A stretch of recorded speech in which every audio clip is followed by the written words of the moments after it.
Writing is a journey into the unknown.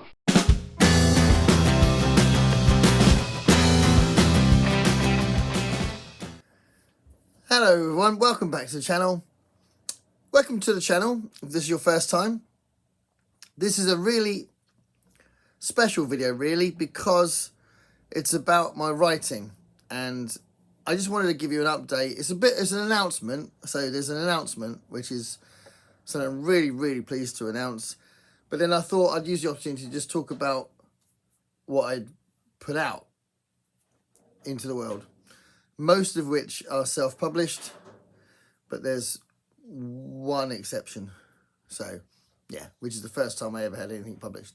So, the announcement, which is awesome, is that as you probably know, if you've been watching channels that are similar to mine, or channels in this corner of BookTube, as we say, you may know about a collection that's coming out in the summer, which is a collection of trash fiction called Garbology. And it's the brainchild of Ollie from Criminolly and Troy Trellup, both of which have got amazing channels. And if you don't know them, then please look them up and watch their channels. But I think Troy's publishing company and Ollie's kind of creation of the event, or they sort of came together, and that's kind of the way it seems to be, that both of them joined forces and asked for submissions for a story for their anthology. And I wrote a story that I thought fitted the remit, and I was very excited about it. I was genuinely really excited about it. It's a different kind of thing to what I've written so far. It's a body horror story. I thought it worked well with like a Paperbacks from Hell kind of feel. And it's been accepted into the anthology. So I'm over the moon. I'm absolutely over the moon. Really pleased. And I can't wait for you guys to read it. And I'm very pleased that they liked it when they read it. It's a story called Itch. And the only thing I'll tell you, I won't tell the ending or whatever. The only thing I'll tell you is that my daughter read it and felt really uncomfortable reading it, which is cool because that's what you want. So, yeah, the story's called Itch, and it's going to feature in the anthology Garbology. So I am really pleased, really pleased, and I'm very grateful to Ollie and Troy for the opportunity. And I can't wait to read the other stories in the collection as well. And I think there should be some really cool artwork being submitted as well, so that'd be really good. So yeah, it should be a really cool project, and very pleased, very grateful that the story's been accepted. So rather than just do a quick thing like that, I thought it might be nice just to show you some of the things that I've written as well.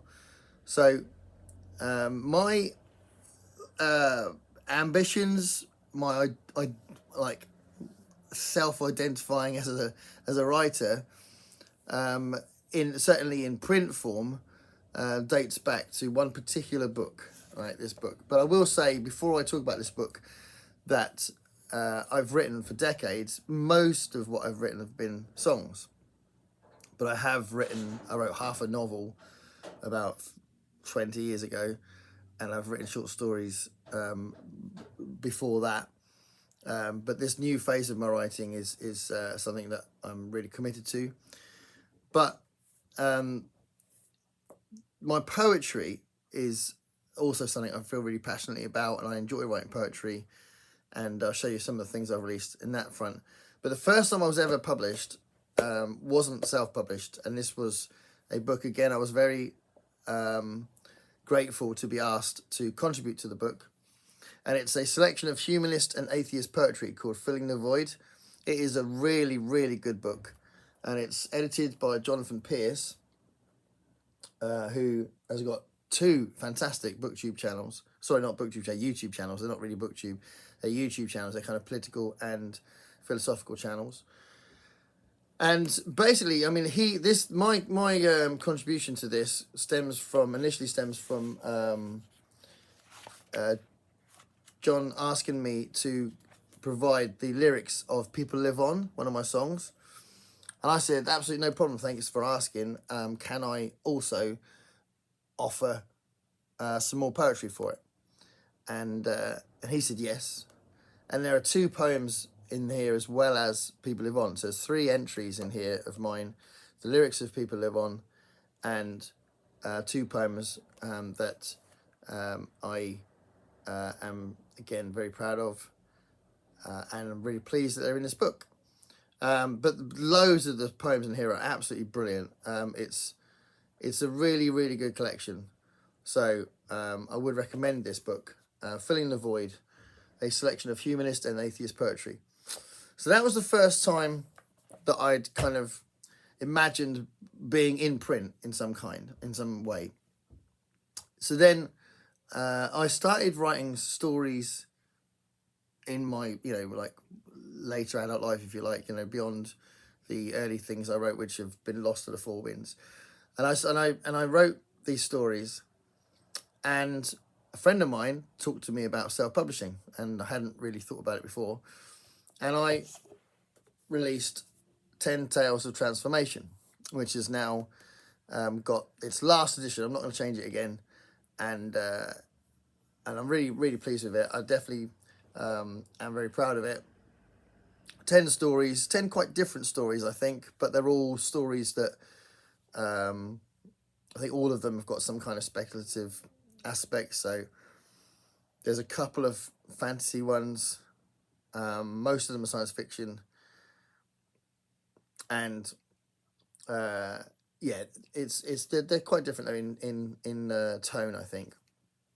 So 10 Tales of Transformation was my first book that I released myself.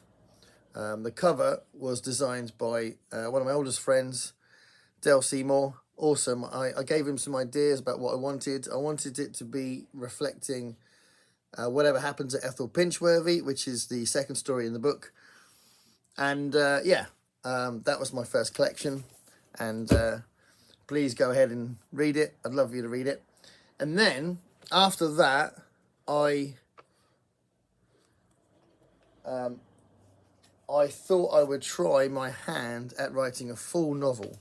So my first novel was Out Among the Ice Beacons.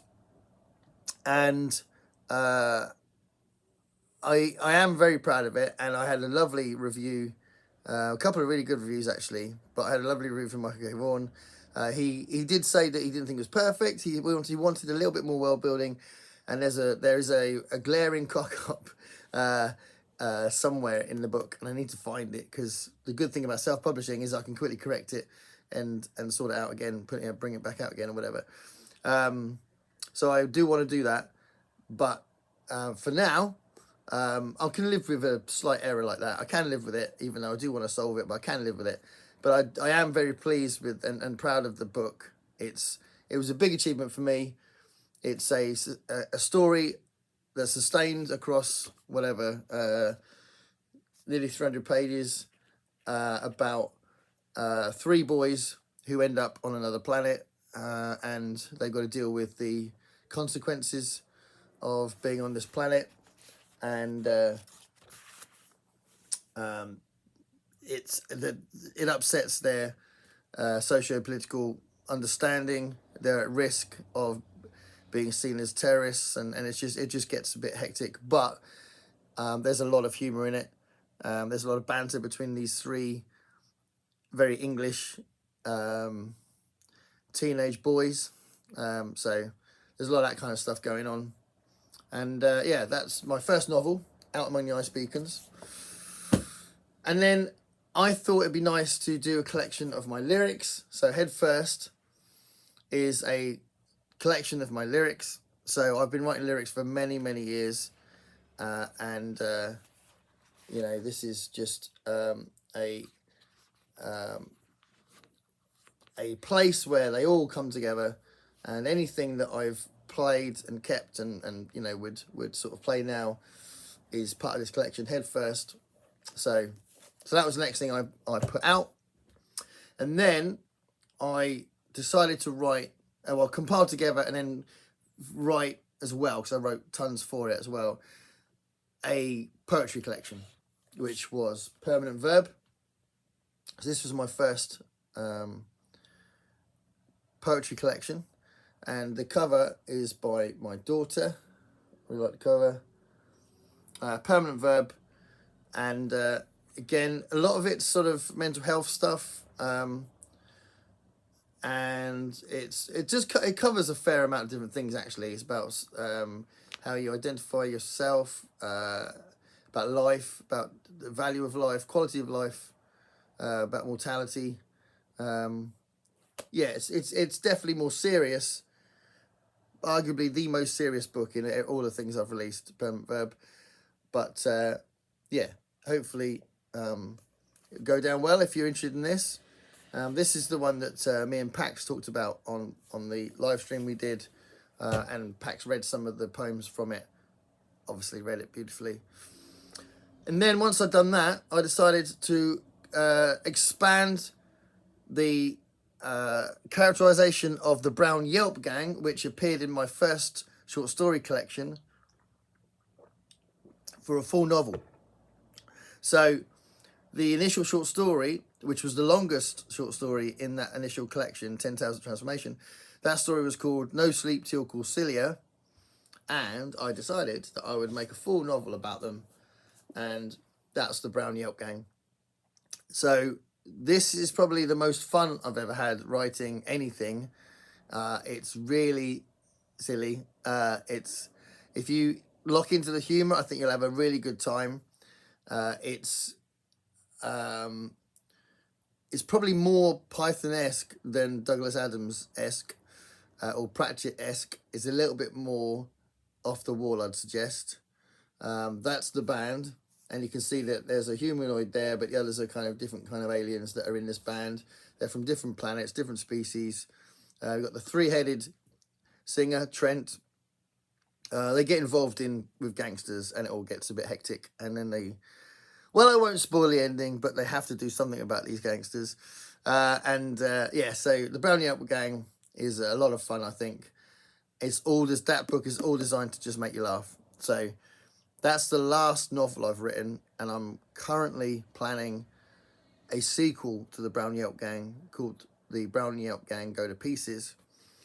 So there's that one. And then, since then, I've released 2 poetry collections. One, Alexa, stop. One that I haven't talked about yet, actually. But this one, there's a price sticker on it from the markets, local markets. Voices of the City, again, covered by my daughter. I really am pleased with this book. I do like it a lot. This is a kind of a high concept poetry book, because what I tried to do is paint a portrait of a city using the poetry as poems that reflect the characterization of the people in the city. That's the idea of the book. So it's a bit of a concept book, Voices of the City. So this was the last kind of big thing I released, because the other thing I would mention is very, very, very small, and it's a very specific thing. But Voices of the City was released last year, and it's had a nice reception, but that was also obviously self-published. And then the last thing I released, which is very, very small, it's really tiny, but it was intended initially as a present, but I'm going to keep it available to the public, and I'm going to mention it now and mention it in the future, because people might relate to it. They might be interested. So basically, it was a present to my kids. It's poems from a dad to his kids. There are my kids. Poems from a dad to his kids, and it's literally, one of those things where, it's poems about my relationship with them. It's about the subject of parenthood. That was written because the word dad has a lot of meaning for me, in kind of with negative connotations as much as positive ones. I've kind of stopped the cycle, if you know what that means. this is just, there's it's kind of like, love letters to my kids, if you like. But it is a very small book. Every stage, just like every stage of your development, I've been there, watched it, loved it, all that sort of stuff, So this was intended as a present, but it might appeal to some people. I am aware that for them to print it, it costs money to print it, and it's a very small book. So I am considering, I don't know if you guys can comment on this, because you might be able to give me some sort of insight into whether I'm worrying too much. But I have been considering maybe putting the poetry books together into one sort of omnibus edition, so that nobody has to pay loads of money to get this really small book. I don't know. But this is the last thing I released, very quietly. So there we are. That's what I've been writing. I think the range of what I've put out is possibly not a great idea, because clearly there's not a consistency that you can go, oh, that's what he does. So don't know if that's a good thing or a bad thing. But the science fiction tends to be more humorous. The poetry is not. It's much more serious.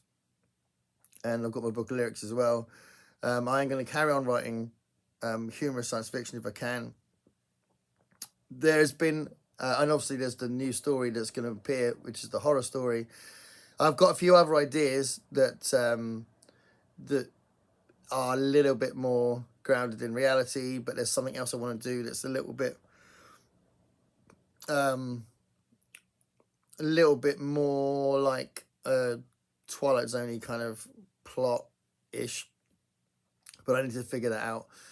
So there may be another short story collection coming out at some point, but the next thing I'm definitely going to write is the sequel to the Brown Yel Gang, and I should have a big giggle writing that.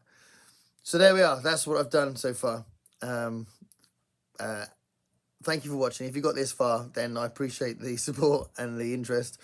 But yeah, just once again, very grateful, very, very grateful to Troy and Ollie for accepting my story, Itch. Thanks a lot. Stay curious, everybody.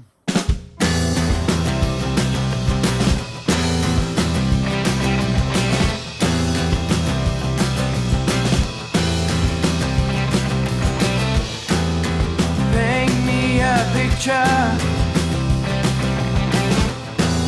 of what it's like to be you.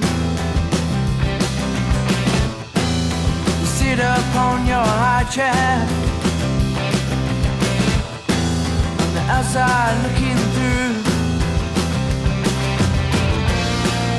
I know where you're